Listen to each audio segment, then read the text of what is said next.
നൂറനാട് പടനിലം പരബ്രഹ്മക്ഷേത്രത്തിലെ വൃശ്ചിക മഹോത്സവത്തിന്റെ ഭാഗമായി രണ്ടാം ദിനത്തിൽ വിവിധ ചടങ്ങുകളും കലാപരിപാടികളും നടന്നു.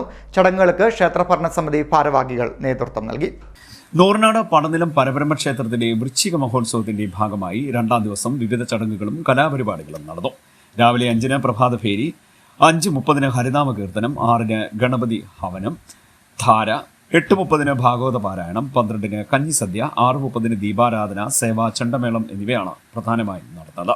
തുടർന്ന് 7 മണി മുതൽ കളരിപ്പയറ്റ് നടന്നു. സഞ്ജീവിനി CBN കളരിയിലെ 30ഓളം കുട്ടികളടക്കമുള്ളവർ പരിപാടിയിൽ പങ്കെടുത്തു. നാടിന്റെ വിവിധ ഭാഗങ്ങളിൽ നിന്നും നൂറുകണക്കിന് ആസ്വാദകർ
കളരിപ്പയറ്റ് കാണാൻ ക്ഷേത്രത്തിൽ എത്തിച്ചേർന്നിരുന്നു. തുടർന്ന് 8:30-ന് നാടകം നടന്നു. ചടങ്ങുകൾക്ക് ക്ഷേത്ര ഭരണസമിതി president Radhakrishnan Radhalayam, secretary K Ramesh, KR Sasidharan Pillai, Rajani Sunnithan, K Mohankumar എന്നിവർ നേതൃത്വം നൽകി.